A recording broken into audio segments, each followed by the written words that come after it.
Esse é o Ancapso e nós vamos falar agora da anistia, né? Porque, como eu falei para vocês, o pessoal estava comemorando, não, que acabou a anistia, o governo enterrou a anistia, acabou a anistia, não sei o que lá. E eu falei para vocês, eu cantei essa pedra. Não, essa coisa não está enterrada, não. Isso daí teve um acordo lá, o pessoal negociou e coisa e tal, mas a coisa é muito mais frágil do que pode parecer, né? E cada vez mais chama atenção o fato de que a condenação da Débora a 14 anos de cadeia, a mulher que escreveu com batom numa estátua, 14 anos de cadeia, é uma coisa tão absurda que até a imprensa internacional está chamando atenção para isso. É o que eu falo para vocês.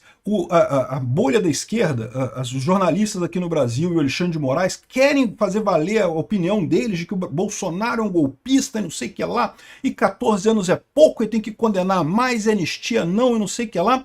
Mas está ficando difícil para o pessoal conseguir se equilibrar nesse negócio. O castelo de cartas está caindo. Essa notícia foi sugerida por Jagunço Aspone do Xandão, Quanto Maior o Amor, Mais Caro o Seu Custo, e várias outras pessoas. Obrigado aí ao pessoal que sugeriu notícias lá no nosso site, no visãolibertaria.com, e obrigado a você que está assistindo o nosso vídeo. Se você gosta do nosso conteúdo, por favor, deixe o seu like, se inscreva aqui no canal, né? Pois bem, a condenação da Débora a 14 anos de cadeia repercute na imprensa internacional, diz aqui o Cláudio Dantas, né? Vários jornais no exterior, aqui a Fox News, a BBC, Yahoo News e várias outras coisas, e teve até um jornal de Bangladesh, aqui, The Business Standard, que ironizou com a expressão golpe do batom, né? Porque, de fato, né, é uma coisa ridícula, né? Cara, 14 anos de cadeia, bicho.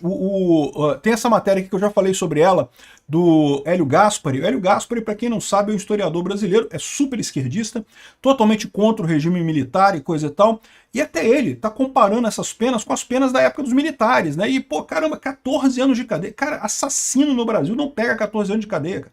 Você sair da sua casa agora, for na rua e matar alguém, você não vai pegar 14 anos de cadeia.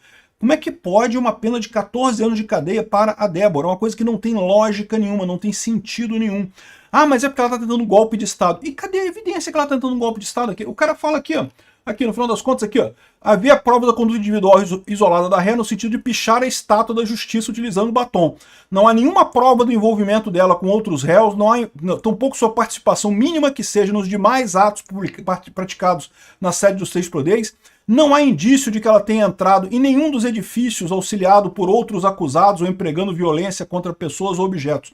Ou seja, ela não entrou em nenhum dos edifícios, não tem nada, nenhuma ligação com nada, ela chegou em Brasília um dia antes, ou seja, não estava naquele acampamento lá há um tempão, ou seja, não tem lógica, não se sustenta esse negócio. Eu falei para vocês, até o vídeo que o Alexandre de Moraes postou lá no STF, né, mostrando como é que era absurdo, que isso não foi um piquenique, que eles estavam lá querendo um golpe, coisa e tal, mostrou um monte de imagem lá de Brasília. Em nenhuma imagem aparecia a Débora, em nenhuma das imagens que ele mostrou aparecia a Débora. Ela só aparecia naquela foto da Folha de São Paulo, escrevendo com batom ali o Perdeu o Mané na estátua, né?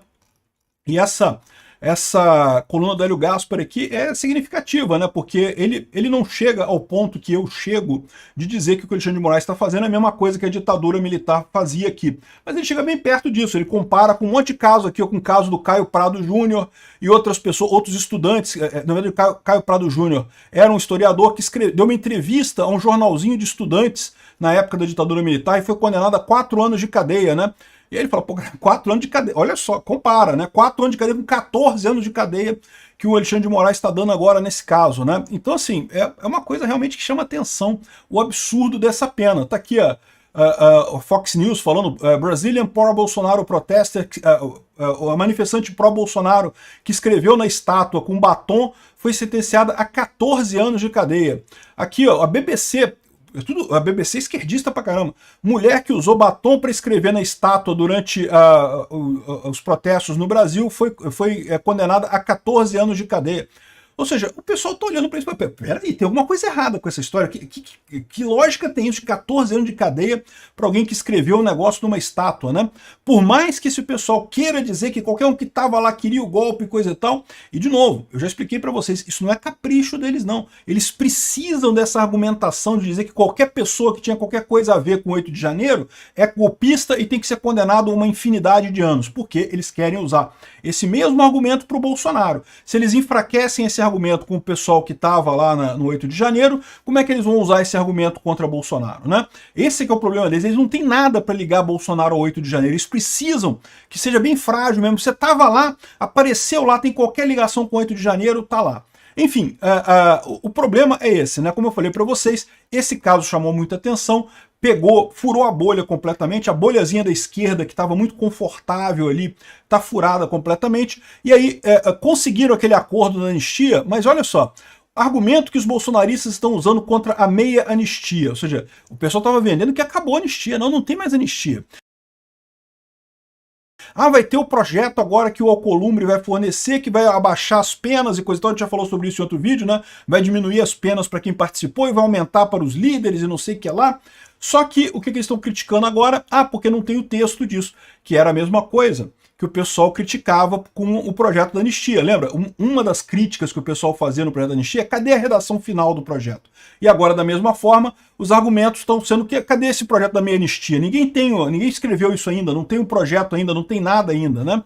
E lembra, toda a ideia aqui é uma corrida contra o tempo. O pessoal quer jogar esse caso da meia anistia, por quê? Porque aí vai fazer um projeto, aí vai discutir na comissão, vai demorar bastante a anistia para justamente, né, dar tempo do Alexandre de Moraes condenar o Bolsonaro. Essa é a corrida que eles estão travando nessa história. E eles insistem naquela história que a anistia ajuda Bolsonaro, sendo que não, né? Já está mais do que claro que a anistia não é para ajudar Bolsonaro, é para o dia 8 de janeiro mesmo. O pessoal já fez as coisas lá. Aqui, ó, bolsonaristas da Câmara irão dar um troco no Centrão com o projeto da meia anistia, que está sendo articulado pelo Davi, e que não perdoaria o Bolsonaro. Não, o problema não é não perdoar o Bolsonaro. O problema é que esse projeto da meia anistia continua punindo a Débora e outras pessoas a penas muito grandes. A pena da Débora cairia de 14 anos para 5 anos de cadeia, como eu falei para vocês. Porra, 5 anos de cadeia porque escreveu no batom, numa estátua, ainda é um absurdo completo isso daí. Ah, mas aí ela podia pedir progressão de regime e sair incondicional.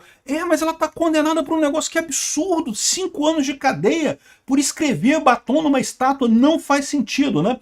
A questão de perdoar o Bolsonaro, isso é irrelevante, o Bolsonaro não está incluído nesse aspecto, né? Mas tem um problema nisso, porque como eu falei para vocês, o pessoal do STF quer botar o Bolsonaro nessa história. É isso que eles chamam de não perdoaria o Bolsonaro. O Bolsonaro não tem lógica nenhuma estar ligado com o 8 de janeiro, porque ele nunca fez nada com o 8 de janeiro. Ele próprio pediu para o pessoal ir embora da porta de quartel no último dia, a última live que ele fez no governo, ele falou para o pessoal ir para casa, tocar sua vida, que a gente vai resolver isso mais adiante, não sei o que lá, ou seja... Mas o Alexandre de Moraes quer botar o Bolsonaro no 8 de janeiro, quer usar essa lógica para culpar Bolsonaro. Então é por isso que eles dizem que, que a anistia perdoaria o Bolsonaro. Como assim perdoaria o Bolsonaro? Não tem nada ligando o Bolsonaro ao 8 de janeiro, né? Que ligação teria isso, né? É a ligação que eles querem fazer lá na frente, né? Aqui, ó. Lideranças bolsonaristas na casa afirmam a coluna que irão usar o mesmo argumento usado pelos líderes da oposição para adiarem a votação da urgência do PL da anistia. Irão pressionando porque não tem o texto pronto, ainda não tem o PL pronto nisso daqui, né? Então como é que a gente vai votar a urgência de alguma coisa que não tem o texto ainda? Apesar de já estar tudo acertado, já estava tudo combinado como é que seria esse texto, né? E no final das contas, vamos ver o que vai acontecer isso daqui. Mas isso daqui mostra aquilo que eu falo para vocês aqui, ó. E o Alcolumbre já está estudando um texto alternativo, anistia, não sei o que lá, ou seja, estão negociando ainda. O Lula estava vendendo a coisa como, não, resolvemos o problema da anistia, acabou tudo, não tem mais nada que resolver. O Lula fez amizade com o Centrão, trouxe o Centrão para a base do Lula e agora não vai ter mais problema nenhum. E eu falei para vocês, não é bem assim. Essa coisa ainda está muito forte por lá. Eles conseguiram uma tréguazinha, conseguiram dar um arranjo ali, mas não vai acabar fácil essa coisa não. Porque eles estão lutando contra o óbvio. Esse caso da Débora, pô, é uma coisa absurda, qualquer um vê. O pessoal no exterior está horrorizado com isso. Como é que pode? Que tipo de loucura é essa, né? Porque ninguém viu o golpe naquilo ali. Tirando Alexandre de Moraes e a imprensa brasileira e a extrema esquerda brasileira, ninguém viu o golpe no 8 de janeiro. Até aquela pesquisa que a gente falou sobre ela aqui, da Paraná Pesquisas, né, mostra que o povo brasileiro não viu o golpe ali, ninguém viu o golpe naquilo ali. E consideram absurda a pena da Débora, né? Ou seja, o povo brasileiro está do lado da anistia, todo mundo sabe disso, né?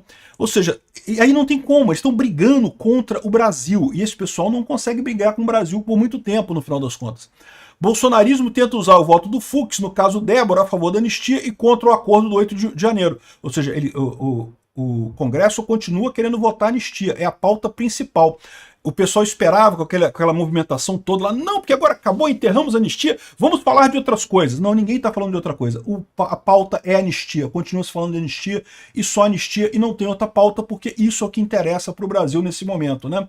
Enfim, e estão usando o voto dos Fux. Eu vou falar sobre essa questão do voto do Fux num outro vídeo, que eu vou falar sobre o Collor também, porque a coisa do Collor também influencia nessa história toda, né? Ou seja, no final das contas, a anistia não perdeu força e não há esvaziamento do tema. O PL está em obstrução na Câmara e esses acordos todos que estão sendo costurados lá continuam muito forte. Isso é ruim para o STF, é ruim para o governo, por quê? De novo, é o que eu falei, é uma corrida contra o tempo. O Alexandre de Moraes não consegue condenar Bolsonaro rápido, porque tem todos os ritos jurídicos e coisa e tal. E à medida que vai chegando 2026, a gente já está em maio, então, acabou, o início do ano já acabou, já estamos no meio do ano já. Ou seja, daqui a pouco acaba 2025. Justiça é sempre muito demorada, né? Então a chance do Alexandre de Moraes conseguir condenar o Bolsonaro rápido é pequena. E à medida que o tempo passa, a pressão pela solução política fica maior. Essa coisa vai dar merda, né? É o que eu falo para vocês. Eles achavam que o Bolsonaro era um tropeço, era um acidente de percurso. Não, vamos tirar o Bolsonaro lá, vai resolver tudo. E estão vendo agora que não é.